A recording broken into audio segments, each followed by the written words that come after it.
Sua Bíblia em João.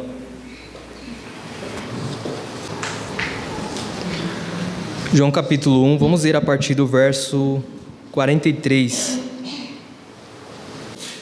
Pode se assentar, irmãos.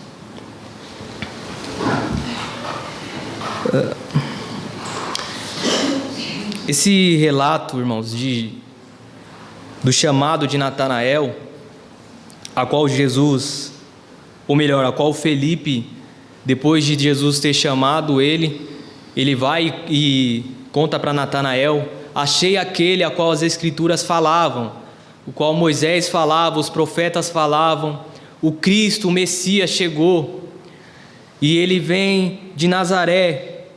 E Natanael fica até um pouco assustado, ele diz: mas pode vir alguma coisa boa de lá? Porque Nazaré tinha essa fama de que nada prestava ali naquela cidade. Então ele fica um pouco curioso e ao mesmo tempo assustado. Pode vir alguma coisa boa de Nazaré? E Felipe simplesmente diz para ele: venha e veja. E quando Natanael está se aproximando de Jesus, Jesus diz para ele: aí está um verdadeiro israelita em quem não há falsidade. E Natanael diz: mas da onde você me conhece? Jesus disse: eu vi você debaixo da figueira. E ele prontamente, irmãos, ele declara: tu és o Cristo, tu és o Messias, tu és o Filho de Deus. E Jesus disse para ele: porque eu falei que te vi debaixo da figueira, você crê? Você verá coisas maiores do que essa, Natanael. Você verá os céus abertos e os anjos de Deus subindo e descendo sobre o Filho do Homem. E é isso que Jesus está dizendo aqui, irmãos, no versículo 51, que Natanael veria os céus abertos e os anjos de Deus subindo e descendo sobre o Filho do Homem. Isso é um relato da visão de Jacó. Quando Jacó, nós conhecemos a história, ele vai enganar o seu irmão mais uma vez, o qual seu pai já está velho, lá no capítulo 27 de Gênesis. Jacó estava velho, já não podia nem ver, e ele pede para que Esaú vá e prepare para ele um guisado, vá à caça e prepare para ele um guisado antes que ele morra, para que ele abençoasse Esaú. E a mãe de Jacó e Esaú, Rebeca, estava ouvindo a conversa dos dois. Então ela prontamente chama Jacó e ela arma todo um esquema ali para o seu filho, para que ele enganasse o seu pai. Então ela diz: vai lá e pegue um animal do rebanho que nós temos, que eu vou preparar um guisado para o seu pai, bem saboroso, Quem mais conhece a esposa do que o marido, se não a esposa, Então ela vai e prepara ali a comida que o seu marido gosta, Da forma como ele gosta. Ela vai vestir Jacó com as roupas do seu primogênito, com a roupa do seu irmão mais velho. Ela vai pegar as roupas de Esaú, vai colocar em Jacó. Ela vai pegar os pelos, irmãos, dos cabritos, e ela vai colocar na mão e no pescoço de Jacó, porque o texto vai dizer que Esaú era muito peludo e Jacó não tinha muitos pelos, Então o que ela faz? Ela pega os pelos do cabrito e coloca nas mãos e no pescoço de Jacó. E quando Jacó se apresenta diante do seu pai, Isaac, ele diz: pai, levante-se, porque eu preparei um guisado saboroso para o senhor comer. Mas Isaac, dá para perceber que ele fica um pouco desconfiado. Ele diz: mas tão depressa? Eu acabei de falar para você ir caçar, você já foi, já voltou. Aí Jacó responde: foi Deus que me abençoou, meu pai. Foi Deus que mandou a caça rápido para mim já vir e receber a bênção. E o texto diz que Jacó desconfiou pela voz, ou Isaac desconfiou pela voz, porque a voz era de Jacó. Então ele pede para que Jacó se aproximasse dele. Jacó se aproxima, então ele vai apalpar ele. Então ele vê que as suas mãos ali é peluda, porque a sua mãe tinha armado ali todo um esquema, mas a voz era de Jacó, e ele fica pensando: as mãos é de Esaú, mas a voz é de Jacó. Então o que ele vai fazer? Ele vai abençoar Jacó. Ele vai conceder as bênçãos que competia para Esaú, ele vai derramar essas bênçãos sobre Jacó. E qual é a bênção que ele derrama ali sobre Jacó, irmãos? Ele diz que os povos e as nações se curvariam diante dele. Ele diz que ele seria senhor dos seus irmãos. Então essas são as bênçãos que ele vai derramar ali sobre Jacó. E logo que o seu pai o abençoa, ele se retira. Então Esaú chega tarde demais. E quando ele chega, ele: pai, preparei aqui o alimento que o Senhor pediu para o Senhor me abençoar. Ele disse: quem é que está falando comigo? Ele disse: sou seu filho Esaú, mas acabei de abençoar o meu filho. Ele disse: não, eu sou Esaú. Então ele já descola que Jacó tinha enganado ele mais uma vez, que Jacó tinha passado a perna nele mais uma vez. Então ele fica com muita raiva do seu irmão, ele fica com muita ira. Ele diz: pai, me abençoa, o Senhor não tem nenhuma bênção aí restando para me dar, o Senhor não tem nada aí para me abençoar. Ele diz: meu filho, infelizmente a bênção já recaiu sobre o seu irmão, você servirá a ele, você agora vai servir a ele, ele vai ser o seu senhor. E o texto diz, irmãos, que Esaú ficou com tanto ódio de Jacó que ele estava armando matar Jacó, mas ele estava respeitando o luto do seu pai. Ele disse que depois que passasse os dias de luto do seu pai, ele mataria Jacó. E Rebeca tinha ouvido ele falar isso, né? E como parecia que ela amava muito Jacó, então ela já pede para que Jacó fugisse para a casa do seu tio antes que Esaú o matasse. E o texto vai dizer que Isaac também, ele vai em uma conversa com Jacó, ele pede para que Jacó fosse para a casa do seu tio Labão, para que ele não se casasse com uma mulher cananeia, né? Porque ele queria que Jacó se casasse com uma mulher que fosse da sua família, que não fosse ali daquele povo corrupto, daquele povo idólatra. E assim segue-se, irmãos, a história de que Jacó, ele vai para a casa do seu tio. E quando ele está indo para a casa do seu tio, ele para no meio do caminho para descansar. A estrada é longa, né, pesada, e ele estava já cansado. Então ele para em um lugar para descansar, ele avista uma pedra, e ele vai fazer daquela pedra um travesseiro. Só que o texto vai dizer que ele cai no sono, e agora ele vai ter um sonho.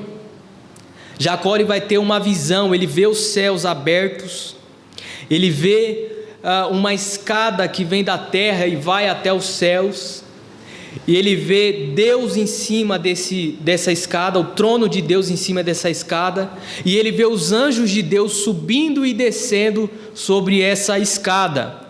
Acompanhe comigo o texto, irmãos, para ficar mais claro. Gênesis capítulo 28, a partir do verso de número 10, diz assim: Jacó partiu de Berseba e foi para Harã. Chegando a determinado lugar, parou para pernoitar, porque o sol já se havia posto.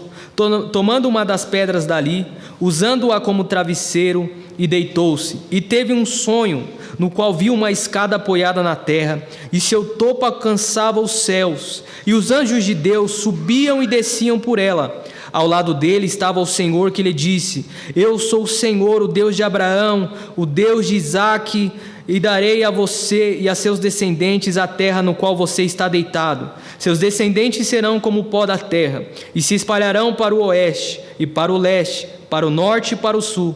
Todos os povos da terra serão abençoados por meio de você e da sua descendência. Eu estou com você e cuidarei de você aonde quer que vá.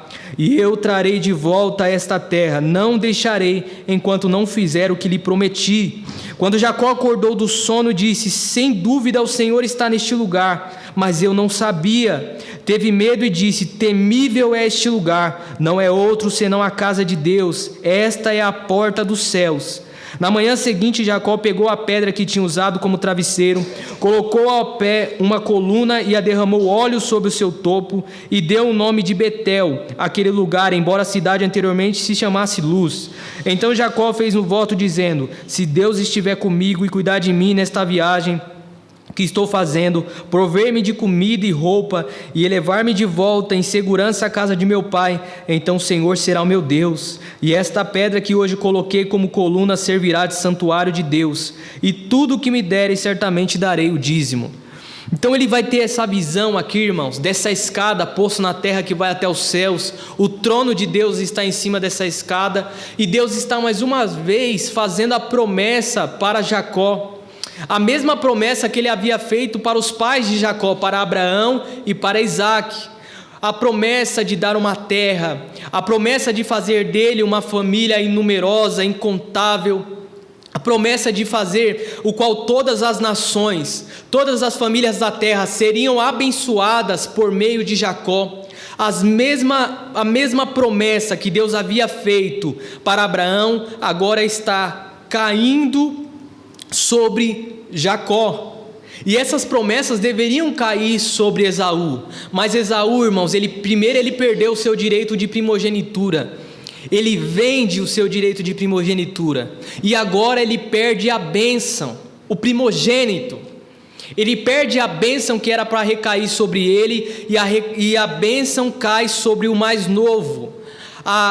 O direito de primogenitura agora cai sobre o mais novo. As promessas que Deus fez a Abraão e a seu pai Isaac agora cai sobre Jacó. Jacó recebe a promessa. Mas essa visão, irmãos, de Jacó nos traz algo interessante a respeito da criação de Deus, a respeito daquilo que Deus cria. Nós vemos no início, quando Deus cria os céus e a terra. No início, irmãos, quando Deus ele cria todas as coisas, os céus e a terra eram um só. Céus e terra, não havia divisão entre céus e terra. Céus e terra era uma só dimensão. Não havia separação entre os céus e a terra. Era assim que Deus criou no início. Então céus e terra, irmãos, estavam em uma comunhão, em uma união, como alguns usam a expressão, estava em um beijo cósmico, céus e terra.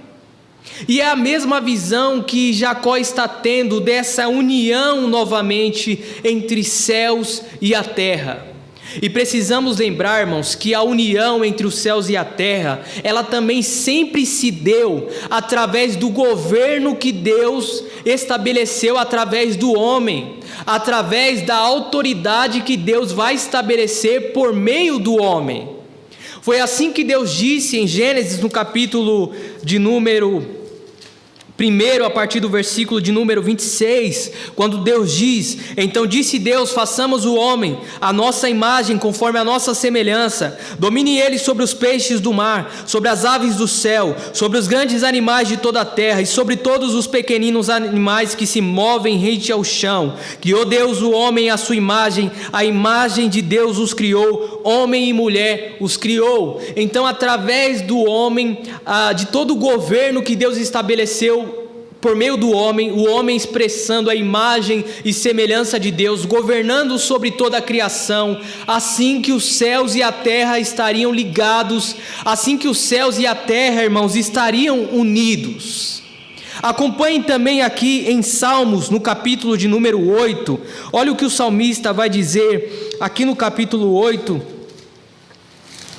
o salmista, no versículo 3, ele diz assim: quando contemplo os teus céus, obra dos teus dedos, a lua e as estrelas que ali firmaste, pergunto: que é o homem para que com ele te importes, e o filho do homem para que com ele te preocupes? Tu fizeste um pouco menor do que os seres celestiais, e o coroaste de glória e de honra. Tu fizeste dominar sobre as obras das tuas mãos, sob os seus pés tudo pusestes, todos os rebanhos e manadas, e até os animais selvagens, e as aves dos céus, e os peixes do mar, tudo que percorre veredas dos mares. Senhor, Senhor nosso, como é majestoso o teu nome em toda a terra. Então, irmãos, através do governo do homem, através do domínio do homem sobre a criação, os céus e a terra estariam unidos. Por quê? Porque a imagem de Deus, que era o homem, a imagem e a semelhança de Deus seria espalhada sobre toda a terra. Deus também deu o seguinte ordenança para o homem: multiplique-se, enche a terra. O homem deveria encher a terra da sua imagem e semelhança. O homem deveria encher a terra da glória de Deus, porque assim o nome de Deus seria conhecido no mundo, assim o nome de Deus seria conhecido sobre toda a terra, e dessa forma, irmãos, os céus e a terra estariam unidos. Céus e terra estariam unidos através do governo do homem.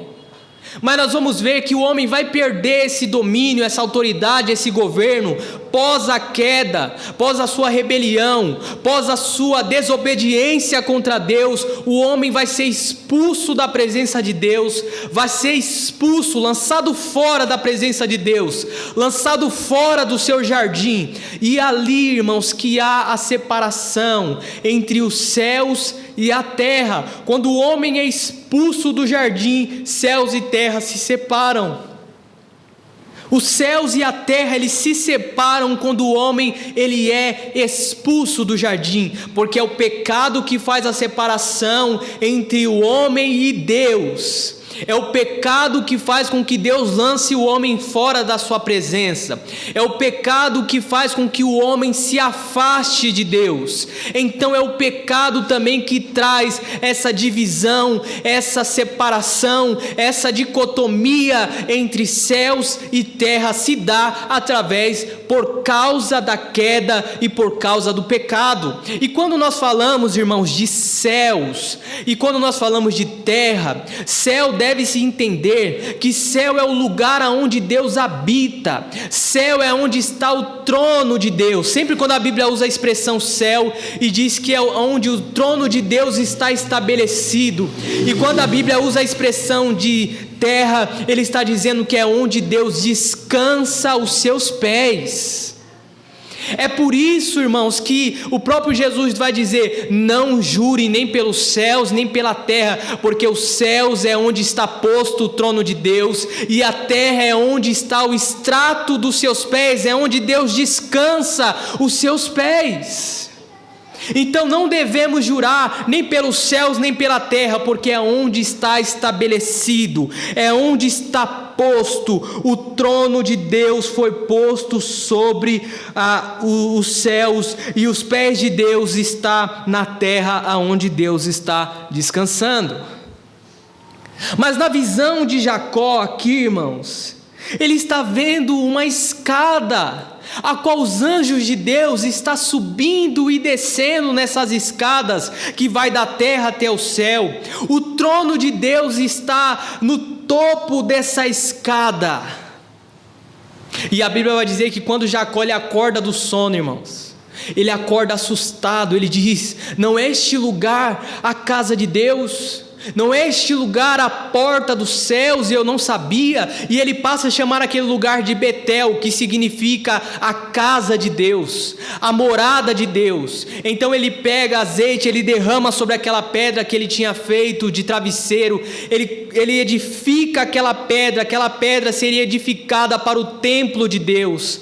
Aquela pedra seria estabelecida ali, irmãos, para o templo, para a casa de Deus. É isso que Jacó faz. E ele disse: se o Senhor me abençoar na minha viagem, se o Senhor me fazer voltar para a casa do meu pai, eu serei o seu servo, ele será o meu Deus para sempre, e eu lhe darei o dízimo de tudo que eu tenho. Então são essas promessas que ele faz. Mas agora o que me chama a atenção é que Jesus ele está citando essa visão para Natanael. Porque Natanael, irmãos, ele está surpreso, porque Jesus disse que viu ele debaixo da figueira. Ele disse para Jesus: da onde você me conhece? Jesus disse: eu te vi debaixo da figueira, Natanael. E ele disse: tu és o Cristo, tu és o Messias. Se Jesus falasse isso para a gente: eu te vi lá quando você estava lá debaixo daquela árvore. Ah, legal. Legal. Mas Natanael, irmãos, eu não sei o que ele estava fazendo debaixo da figueira. Eu não sei porque ele fica tão surpreso o que ele estava fazendo ali debaixo daquela figueira que ele fica tão surpreso quando Jesus diz isso? Provavelmente ele estava fazendo alguma coisa ali debaixo da figueira. Ele estava talvez orando a Deus, talvez conversando com Deus, dizendo: Senhor, quando virá o Messias? Porque eles estavam nessa expectativa. Os judeus estavam aguardando o Messias. Quem sabe ele aguardava, ele estava orando para Deus: Senhor, cadê o Messias? Cadê o Cristo que o Senhor prometeu? E de repente o Messias está ali diante dele e ele confessa: Tu és o Cristo, Tu és o Messias. E logo Jesus disse para ele: Você verá coisas maiores do que essa, Natanael. Você verá os céus abertos e você verá os anjos de Deus subindo e descendo sobre o Filho do Homem. E eu não sei se você já notou algo aqui, que Jesus ele faz uma inversão da visão que Jacó tem. Porque na visão que Jacó tem, irmãos, ele vê uma escada, o qual os anjos de Deus estão subindo e descendo. E quando Jesus está citando a visão, ele está dizendo que os anjos de Deus sobem e descem sobre o Filho do Homem. Porque Jesus é o Filho do Homem. Jesus, irmãos, é aquele o qual está trazendo essa união novamente entre céus e terra. Essa união que havia se perdido, essa comunhão que o homem tinha perdido por causa do pecado, agora Cristo está estabelecendo novamente, e o homem agora pode ser conduzido ao Pai de novo. É só por meio de Cristo. Não dá, irmãos, para se chegar ao Pai pelas nossas forças, pelos nossos próprios esforços. Nós não conseguimos alcançá-lo, não conseguimos chegar ao Pai. Precisamos de Cristo para conseguir chegar até o Pai. Lembra quando aquele povo lá em Gênesis capítulo 11, eles estavam construindo uma torre para se chegar até Deus?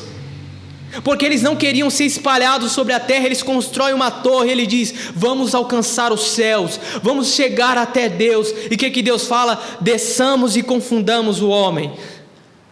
Porque eles estavam tentando chegar até Deus pelas suas próprias forças, eles não queriam ser espalhados sobre a terra. E aí Deus desce, confunde eles, e eles são espalhados, e os planos deles são frustrados. Eles não conseguem edificar aquela cidade que eles queriam. Mas agora em Cristo, irmãos, Ele é a escada, Ele é aquele que está dando-nos acesso ao Pai, Ele é aquele que está nos conduzindo ao Pai. E quando Ele diz para Natanael: Natanael, você verá coisas maiores do que essa. Jesus estava dizendo que Natanael, irmãos, ele enxergaria isso ao decorrer do ministério público de Jesus.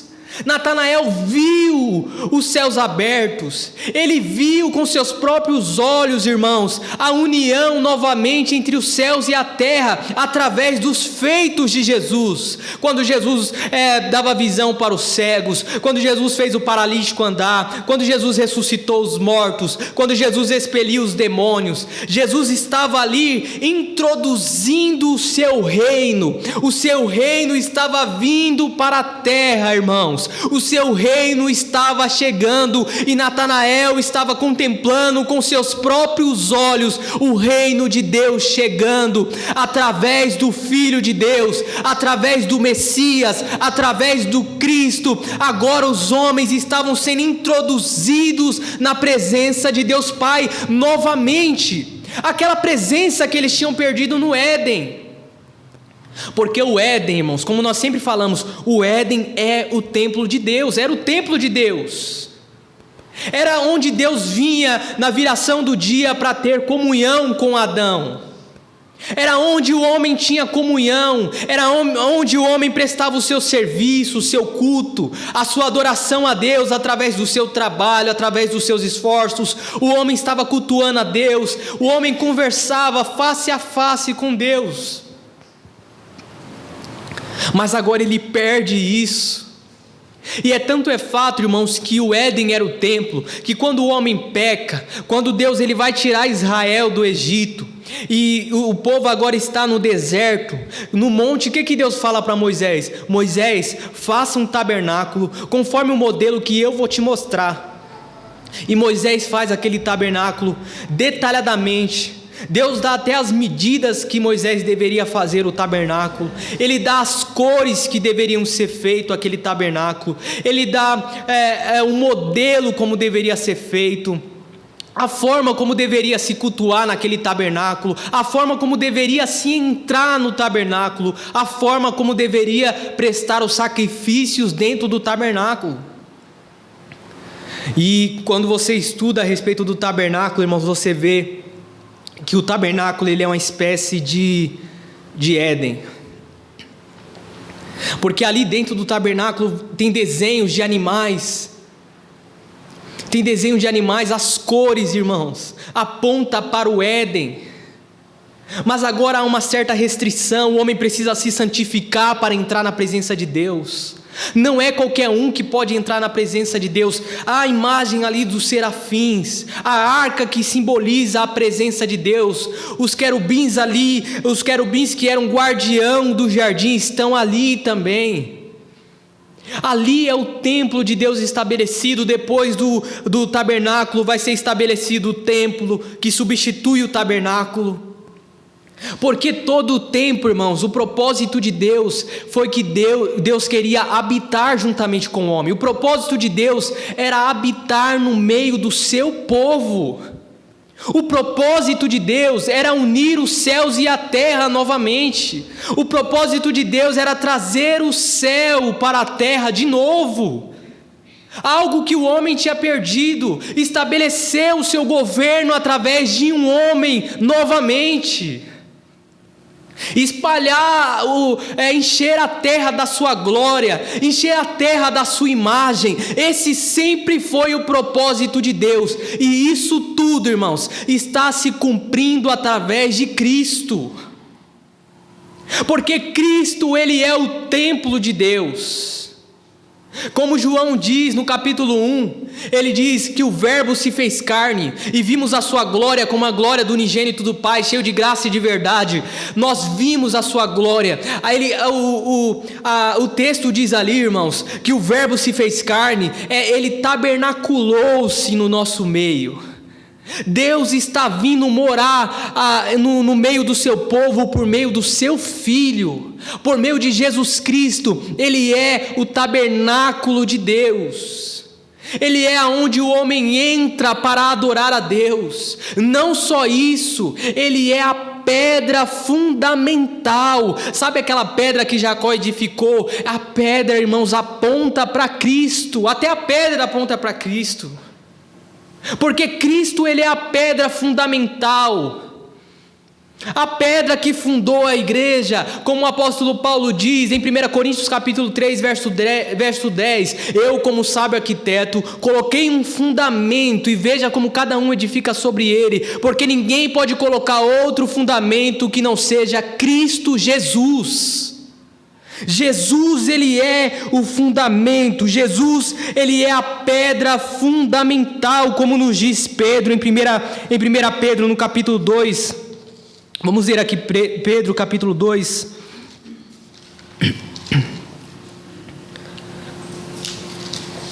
A partir do verso 6, ele diz assim: Pois assim é, eis que ponho em Sião uma pedra angular, escolhida e preciosa, aquele que nela confia jamais será envergonhado. Portanto, para vocês, os que creem, esta pedra é preciosa, mas para os que não creem, a pedra que os construtores rejeitaram, tornou-se pedra angular, pedra de tropeço e rocha que faz cair. Os que não creem tropeçam, porque desobedecem a mensagem para o que também foram destinados.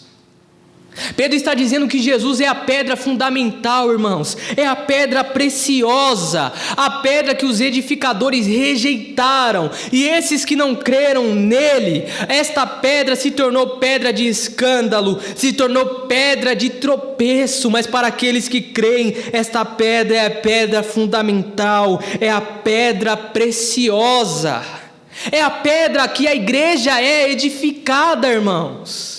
é Cristo. Lembra quando ele está conversando com Pedro e ele diz assim: Pedro, o que diz os homens ao meu respeito? Ele diz: tu és o Cristo, o Filho do Deus vivo. Ele disse: disseste bem, Simão Bar-Jonas, isso não foi carne nem sangue que te revelou, mas foi o meu Pai que estás no céu que te revelou isso. E eu te digo que tu és Pedro. Pedro, irmãos, o nome Pedro significa pedra pequena, fagulho de pedra, pedra removível. E ele diz: mas sobre esta pedra, a pedra irremovível, a pedra angular, sobre esta pedra eu edificarei a minha igreja, e as portas do inferno não prevalecerão contra ela. Cristo é a pedra. Cristo é a pedra fundamental. Então a igreja foi edificada, irmãos, sobre Cristo. A igreja foi edificada sobre a pedra que é Cristo. Então essa grande escada, irmãos, é Cristo. A porta dos céus é Cristo. O caminho para o Pai é Cristo. Quando Tomé disse para Jesus: Senhor, eu não sei o caminho, não sei para onde o Senhor vai e muito menos o caminho. Ele disse: eu sou o caminho, Tomé. Eu sou a verdade e eu sou a vida. Ninguém pode vir ao Pai se não for por mim. Ninguém pode chegar ao Pai se não for por mim. Então é isso, irmãos, que Jesus ele está fazendo aqui. Olha o que Efésios também vai nos dizer no capítulo 2, no versículo de número 19. Ele diz assim: portanto, vocês já não são estrangeiros, nem forasteiros, mas co-cidadãos dos santos e membros da família de Deus, edificados sobre o fundamento dos apóstolos e dos profetas, tendo Jesus Cristo como pedra angular, no qual todo edifício é ajustado e cresce para tornar-se santuário santo no Senhor. Nele vocês também estão sendo edificados juntos, para se tornarem morada de Deus por seu Espírito Santo. E agora, irmãos, como é que Deus habita no meio do seu povo? Porque Cristo morreu e ressuscitou, foi assunto aos céus, está à direita de Deus Pai. E como é que Deus agora, hoje, Ele habita no meio do seu povo? Através do seu Espírito. Ele disse: eu vou, mas eu não vos deixarei órfão, eu voltarei para vocês, e eu e o meu Pai faremos morada em vocês. Quando Ele enviasse o Consolador, o Espírito da verdade, Ele faria morada em nós, e nós nos tornaríamos templo e morada de Deus. Nós agora, como igreja, somos o templo de Deus, e Deus ainda continua habitando no meio do seu povo. É por isso que Jesus nos ensina a orar, dizendo: venha a nós o teu reino. Orar para que o reino de Deus venha. Ele disse para Pedro: Pedro, o que você ligar na terra será ligado no céu, o que ligar no céu será ligado na terra. Sabe por quê, irmãos? Porque terra e céu voltaram a ser um através da obra de Cristo. O que é ligado na terra é ligado no céu, o que é ligado no céu é ligado na terra, porque céu e terra são um novamente. Ele disse que Ele deu a chave do reino para nós. A chave do reino, irmãos, é a pregação do Evangelho. É quando nós pregamos o Evangelho que o reino de Deus, as portas do reino é aberta para que o pecador entre, o pecador que está no reino de trevas, para que ele entre e faça parte desta comunhão com Deus. É através do Evangelho. Quando Pedro ele prega lá em Atos no capítulo 2, ali, irmãos, é cumprido a promessa quando Jesus disse: eu vos darei as chaves do reino. Ali as portas do reino foram abertas, 3.000 almas se converteram a Cristo. Mais de 3.000 almas se converteram, as portas do reino foram abertas. E céus e terra voltaram a ser um novamente, através da obra de Cristo Jesus. Nós voltamos, irmãos, a esta comunhão. Nós voltamos a essa unidade novamente entre os céus e a terra. E essa ligação, esta comunhão se dá hoje através da igreja. Através da igreja, irmãos, os céus está presente, Deus está presente, através da igreja, através da pregação do Evangelho, através da exposição das Escrituras, que os céus, Ele está presente. E é claro que isso vai se dar de uma maneira completa, na segunda vinda de Cristo, na nova criação, quando João descreve, e vi novos céus e nova terra. Ali, irmãos, Deus vai habitar de uma vez por todas no meio do seu povo, mas isso já é real através da obra de Cristo. O lugar de nós adorarmos a Deus é em Cristo Jesus, é através de Cristo. A mulher samaritana, ela estava um pouco confusa a respeito disso. Ela disse: Senhor, qual é o lugar de adorar? Qual é o lugar correto para nós adorarmos? Porque os judeus adoram em Jerusalém, nós samaritanos adoramos no Gerezim. Qual é o lugar correto? Jesus disse: na verdade vocês adoram quem vocês não conhecem, porque a salvação vem dos judeus, mas vem a hora em que o Pai procura verdadeiros adoradores que o adorem em espírito e em verdade, porque Deus é espírito. O que Jesus está dizendo, irmãos? Adorar a Deus em espírito, não fazer imagens, ídolos para se adorar. Porque precisamos lembrar do que os samaritanos fizeram na divisão de Israel. Eles levantaram 2 altares lá, um no Monte Gerezim, outro em Betel. Levantaram um altar lá e construíram um bezerro de ouro e disse: eis aí o Deus que tira vocês da terra do Egito. Então o culto que eles prestavam no Monte Gerezim era um culto pagão, era um culto idólatra. Ali não é o lugar correto de adorar. E em Jerusalém também não é o lugar correto de adorar, apesar dali ter sido estabelecido o templo, aonde eles chamavam a cidade de Deus, a morada de Deus. Não é mais o lugar de adorar, apesar de alguns ainda crerem que Israel é um lugar santo. Este não é o lugar correto de adorar. O lugar de adorar a Deus, irmãos, é em Cristo. Cristo é a verdade. Cristo é a verdade, Ele é o lugar de adorar a Deus, é em Cristo.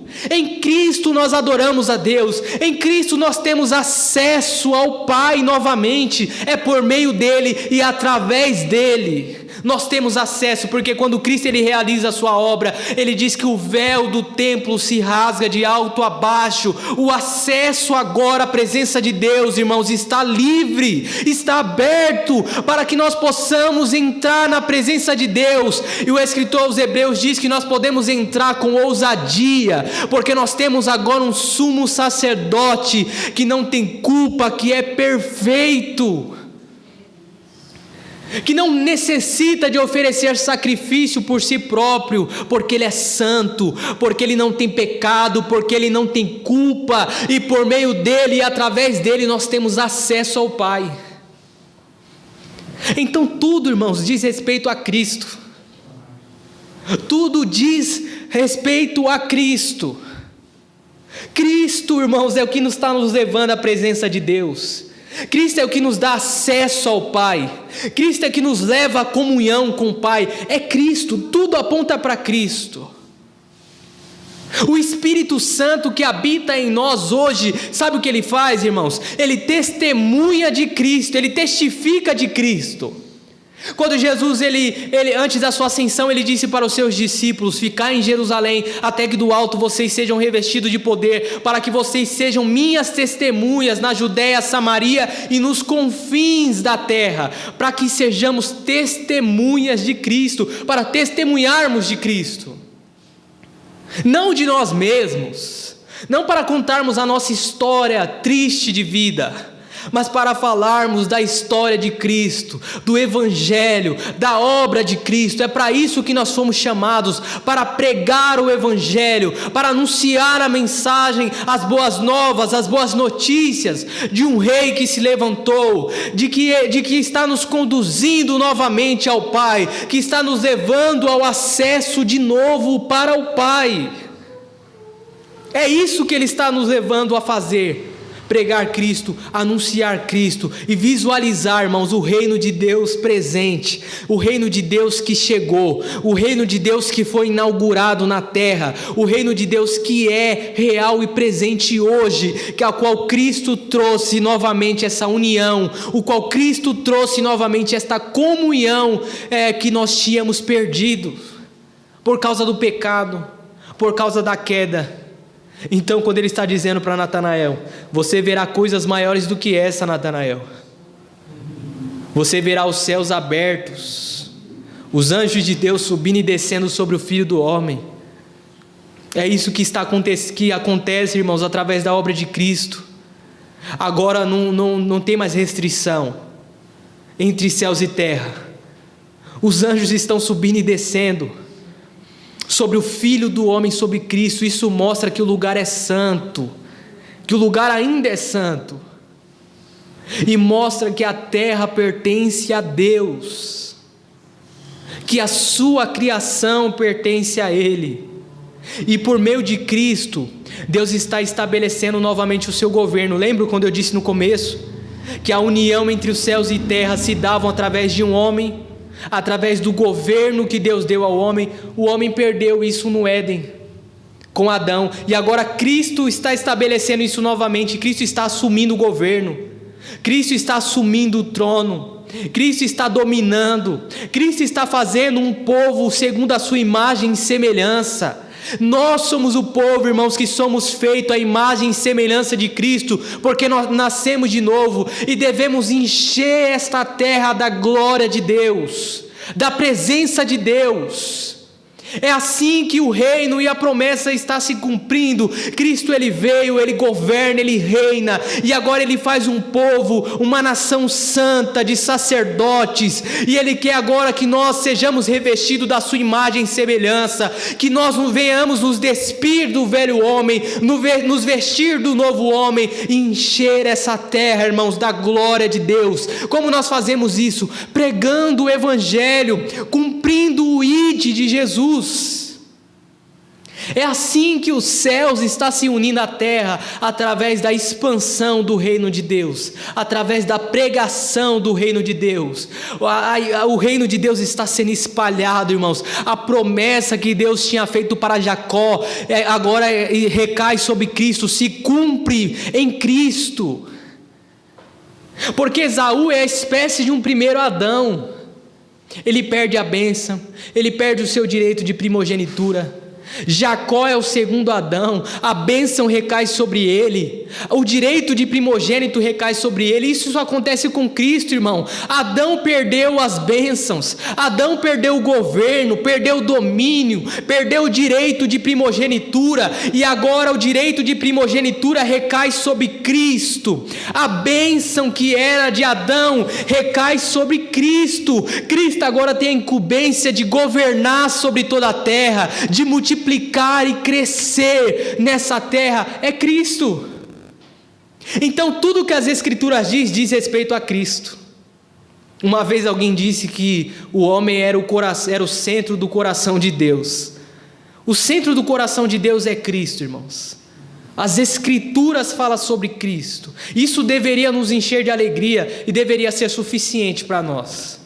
Eu sei que muitas das vezes nós viemos para a igreja porque nós queremos ouvir Deus falar que Ele vai solucionar o nosso problema, que Ele vai abrir uma porta, que Ele vai nos curar, que Ele vai fazer, mas isso são fagulhos, são coisas, são fragmentos, perto daquilo que Cristo é, perto daquilo que Cristo fez, perto daquilo que Cristo faz. Cristo é Senhor de toda a terra, irmãos. Cristo é Rei, e Ele tem um governo de todas as coisas. Amém?